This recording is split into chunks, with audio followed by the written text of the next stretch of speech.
প্রবাদ আছে, অলস মস্তিষ্ক শয়তানের কারখানা। ইংরেজিতে বলে, এ রোলিং স্টোন গেদার্স নো মোস। বন্ধুরা, আপনারা বসে না থেকে বেকার করুন, বেকারত্ব ঘোচান, দেশের প্রতি সজাগ দৃষ্টি রাখুন, যত্ন করুন, নিজের সন্তানকে, পরিবারকে সময় দিন। প্রিয় বন্ধুরা, আমার ভিটা এবং বাম পাশে আছে টমেটোর ক্ষেত। প্রিয় বন্ধুরা, এই জায়গাটি হচ্ছে, আমরা যেখানে চলে এসেছি আজকে, এই জায়গাটি হচ্ছে চট্টগ্রামের এই যে অপরূপ সৌন্দর্যের লীলাভূমি, চট্টগ্রামের পতেঙ্গায় চৌধুরীপাড়া। এই জায়গাটাতে অনেক রকম ফসল ফলে। এই ফসল সব রকম ফসলই ফলে, শুধুমাত্র সিজনাল যে তরমুজ, এই তরমুজ ছাড়া আর সব ফসলই আমরা এখানে দেখেছি। ঝিঙে, লাউ, করলা, পুঁই শাক, লাল শাক, ডাঁটা শাক, টমেটো সহ লাউ এখানে চাষ হয়। এই লাউকে আবার চট্টগ্রামের আঞ্চলিক ভাষায় বলে পানি হদু, আর মিষ্টি কুমড়ারে বলা হয় মেডা হদু। দর্শক, আমরা সেদিকে আর যাব না। আমরা আজকে দেখাবো আপনাদেরকে এই শস্য ক্ষেত, এবং এই দেশ বাঁচলে, এই দেশ বাঁচাতে হলে কৃষক বাঁচাতে হবে।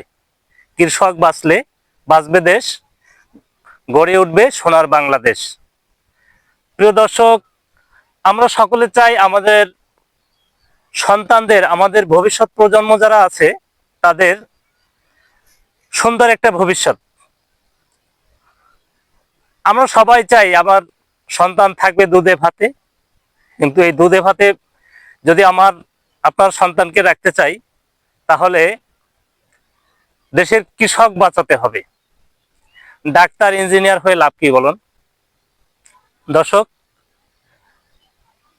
কৃষকরা হচ্ছে আমাদের দেশের সম্পদ।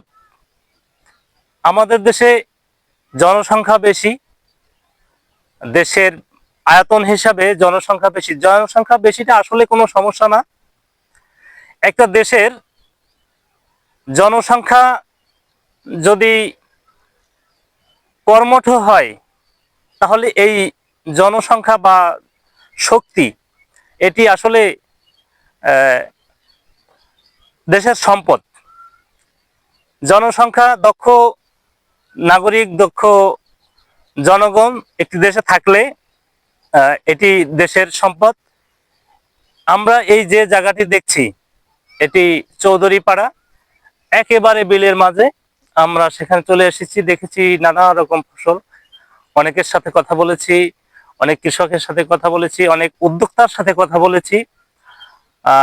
আমরা যতটুকু জেনেছি, এখান থেকে এই উদ্যোক্তারা জমি বন্ধক নিয়ে সারা বছর চাষ করে, এবং এখান থেকে মোটামুটি ভালো একটা ফলাফল তারা পায় এবং বেশ উন্নতি করেছে।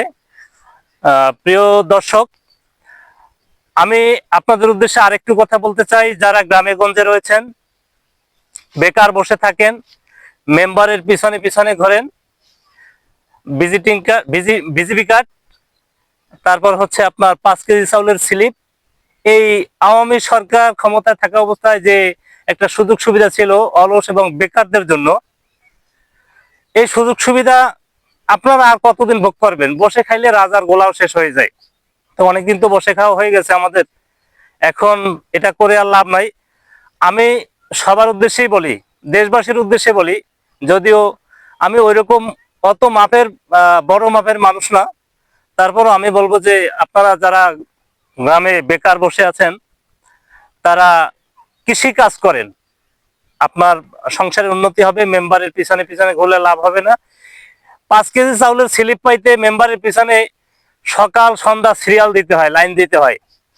তাও আবার চামচার শেষ নাই, 5 জন চামচা থাকলে এর মধ্যে যে বেশি পারবে বেশি সঙ্গ দিতে পারবে, ভালো বুদ্ধি দিতে পারবে, মানে মেম্বারের পছন্দ মতো বুদ্ধি দিতে পারবে, তার জন্যই কি হবে, এই 5 কেজি চাউলের স্লিপটা পাবে। এই স্লিপের আশায় না ঘুরিয়া আপনারা এই কৃষি কাজে মনোনিবেশ করেন। আপনাদের উজ্জ্বল ভবিষ্যৎ উজ্জ্বল হবে এবং আপনাদের পেটে 2টা ভাত পড়বে, এই দেশ উন্নত হবে। প্রিয় দর্শক, আমি আজকের মতো বিদায় নিচ্ছি এই ভিডিওতে। SWF19 পেজের পক্ষ থেকে এবং ইউটিউব চ্যানেলের পক্ষ থেকে আপনাদের সকলকে আন্তরিক শুভেচ্ছা, অভিনন্দন এবং ভালোবাসা। সবসময় আপনারা এই পেজ এবং ইউটিউব চ্যানেলের সাথে থাকবেন এবং কৃষি বিষয়ক পরামর্শ হয়তো আমি অনেক বেশি দিতে পারবো না, তবে ভিডিও দেখতে পারবো। আপনাদেরকে উৎসাহিত করার জন্য আমি এই ভিডিওগুলো করি। লাইক কমেন্ট শেয়ার করবেন। সবাই সুস্থ থাকবেন, সুন্দর থাকবেন। আগামী ভিডিও পর্যন্ত যেন সুস্থ থাকতে পারি, আপনাদেরকে আরো নতুন কোনো একটা ভিডিওতে নিয়ে আসতে পারি, সেই জন্য দোয়া করবেন। আল্লাহ হাফেজ।